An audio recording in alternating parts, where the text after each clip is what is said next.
Bienvenue sur le podcast du site cétacé.info, le site pour découvrir, s'informer et échanger sur les baleines, dauphins, cachalots, orques et marsouins. Bonjour et bienvenue. Aujourd'hui, on va explorer un sujet assez particulier, fascinant et complexe aussi. L'utilisation des cétacés, dauphins, belugas dans des applications militaires. Oui, bonjour. C'est une pratique en fait qui remonte à plus de 60 ans maintenant. Plusieurs pays sont concernés et ça soulève forcément pas mal de questions éthiques, technologiques. On va essayer de voir ensemble comment ces animaux ont été et sont peut-être encore employés et les débats autour de tout ça en se basant sur ce qu'on sait. Parfait. Alors, allons-y, plongeons dans cette histoire qui est souvent assez méconnue. Comment ça a démarré tout ça? Eh bien, ça commence aux États-Unis dans les années 60. Il y avait ce programme de la Navy, le NMMP, le Navy Marine Mammal Program. D'accord. Au début, l'idée, c'était, disons, plus scientifique. Étudier comment des dauphins nagent, leur hydrodynamique, pour améliorer les torpilles, ce genre de choses. Assez technique au départ. Oui, mais très vite, ils se sont rendus compte de leur intelligence, de leur capacité de plongée incroyable, et là, le programme a basculé vers des applications plus opérationnelles. Et il y a eu des exemples concrets rapidement. Oui, oui. On pense souvent à Tuffy, un dauphin. En 1965, c'était pour le projet Sealab 2. Il faisait la navette en gros entre la surface et une base sous-marine habitée, à 60 mètres de fond. Il transportait des outils, des messages. Ah oui, quand même. À 60 mètres? Voilà. C'était assez fort pour l'époque. Et puis bon, en 1967, le programme est devenu classifié. Secret défense. Logique, j'imagine. Et donc, les États-Unis ont vu ce potentiel. En pleine guerre froide, ça a dû donner des idées à d'autres, non? L'Union soviétique, par exemple. Tout à fait. Les Soviétiques n'étaient pas en reste. Ils ont mis sur pied leur propre programme, avec une base importante à Sébastopol, en Crimée. Et eux, ils faisaient quoi avec leurs dauphins? Les mêmes choses? Pas tout à fait les mêmes missions, apparemment. On parle plutôt d'entraînement pour poser des mines sur des navires ennemis, ou alors pour détecter des torpilles qui arriveraient. D'accord, des missions plus offensives, peut-être? C'est ça. Et d'ailleurs, petite anecdote historique. Après la chute de l'URSS, cette unité est passée à l'Ukraine. Puis, après 2014 et l'annexion de la Crimée, elle est revenue sous contrôle russe. Et on a vu des signes d'activité reprise. Et ça arrive encore aujourd'hui qu'on entende parler de ça, comme cette histoire du beluga Valdimir en Norvège il y a quelques années, avec un harnais. Exactement, en 2019.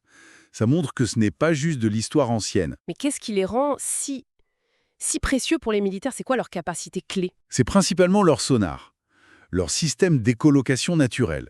C'est d'une finesse, d'une sophistication incroyable, bien souvent supérieure à nos technologies sonars, surtout dans des conditions difficiles. Comme quoi, par exemple?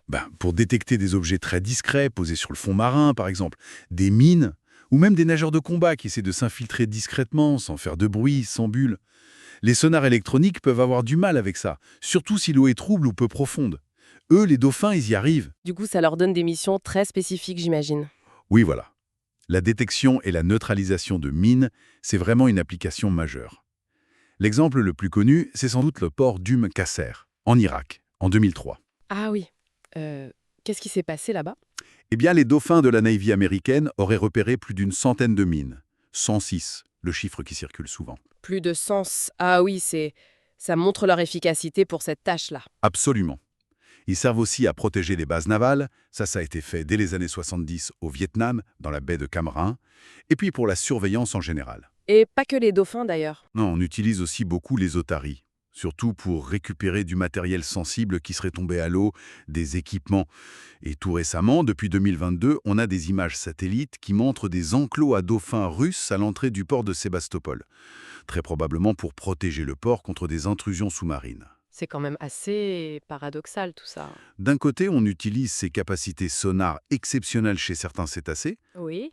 et de l'autre, on sait que les activités militaires, notamment l'utilisation de sonars très puissants, peuvent avoir des effets dévastateurs sur leurs cousins sauvages.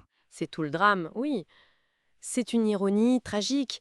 Les sonars militaires, surtout ceux à basse et moyenne fréquence qu'on utilise pour détecter les sous-marins, par exemple, émettent des sons extrêmement forts. On compare parfois le niveau sonore au décollage d'un gros porteur d'un Boeing 747. Ah oui, c'est énorme. Et on a maintenant des preuves solides que ces sons peuvent causer des échouages massifs chez certaines espèces de cétacés. Les baleines à bec, notamment, semblent y être particulièrement sensibles. On a des cas documentés de ce lien. Oui, malheureusement. Le cas des Canaries en 2002 est emblématique. 14 baleines à bec se sont échouées pendant un exercice naval de l'OTAN qui utilisait justement des sonars de moyenne fréquence. 14, d'un coup. Oui. Et plus récemment, plus près de chez nous, en Corse, en mai 2024, 3 échouages un peu suspects qui coïncidaient, là encore, avec un entraînement naval franco-italien juste à côté. La corrélation dans le temps et l'espace est souvent troublante. Et comment on explique ça physiologiquement? Qu'est-ce que le son leur fait? L'hypothèse principale, c'est que ce bruit intense provoque une réaction de panique. L'animal essaye de fuir, remonte peut-être trop vite à la surface ou change brutalement sa façon de plonger. Et ça pourrait causer la formation de bulles d'azote dans ses tissus. Un peu comme la maladie de décompression qu'ont les plongeurs humains, la maladie des caissons. D'accord. C'est quand même fou ce paradoxe, surtout quand on pense à quel point ces animaux sont intelligents, sensibles. Et donc, face à ces utilisations d'un côté et ces impacts de l'autre, les questions éthiques, elles sont... Inévitables. Elles sont centrales, oui. Le bien-être des animaux qui sont utilisés dans ces programmes, c'est une préoccupation majeure. On parle du stress lié à l'entraînement, au transport, au confinement dans des bassins quand ils ne sont pas en mission. Oui, Il y a aussi l'utilisation de certains équipements, comme ces sortes de muselières qu'on a vues sur des photos de dauphins militaires. La version officielle, c'est pour éviter qu'ils n'avalent des objets dangereux pendant le travail. Mais certains critiques pensent que c'est aussi pour les empêcher de chasser, de se nourrir par eux-mêmes, pendant qu'ils sont en service. c'est un débat complexe. Très. Et même si le programme américain, par exemple, a une accréditation d'un organisme qui veille au bien-être animal en laboratoire, la AALAC, Oui. cette accréditation, elle porte sur les standards de soins, comment les animaux sont traités au quotidien, elle ne dit rien sur la légitimité même de les utiliser à des fins militaires. Et puis, il y a une certaine opacité qui entoure certains programmes, notamment en Europe, ce qui ne facilite pas vraiment un débat public informé et serein, hein. Est-ce que la technologie pourrait prendre le relais? Est-ce qu'on se dirige vers des robots sous-marins pour remplacer ces animaux? C'est clairement une tendance, oui. Et c'est une volonté affichée, en tout cas aux États-Unis. Le programme NMMMP avait même un objectif, remplacer les mammifères marins par des drones, des robots sous-marins, d'ici 2017. Et alors, objectif atteint? Non, pas vraiment. L'échéance n'a pas été tenue. On voit un peu la même chose sur Terre avec les robots chiens qui commencent à apparaître dans certaines armées. Mais pour le moment, sous l'eau, aucune machine n'arrive à égaler la finesse, la fiabilité du sonar d'un dauphin. Surtout dans des environnements compliqués, avec beaucoup de bruit de fond, ou près des côtes. La nature fait encore mieux que la machine pour l'instant. Pour ce type de tâche, oui, mais heureusement, en parallèle, il y a quand même des efforts qui sont faits pour mieux protéger les cétacés sauvages. Des accords internationaux, comme Pélagos en Méditerranée, des réglementations nationales plus strictes, des procédures pour essayer de limiter l'impact des sonars militaires quand il y a des exercices. C'est un début. Bon, si on essaye de résumer un peu tout ça, cette histoire d'utilisation militaire des cétacés, c'est vraiment un mélange complexe. On a d'un côté des capacités animales extraordinaires, Oui, tout à fait. des applications militaires stratégiques bien réelles, et de l'autre, de sérieuses préoccupations éthiques et puis cet impact collatéral sur la faune sauvage. Exactement. Ça montre bien notre relation un peu ambivalente, double, avec ces animaux. Pour certains, ce sont des outils, des auxiliaires précieux. Pour d'autres, ils sont des victimes collatérales de nos activités.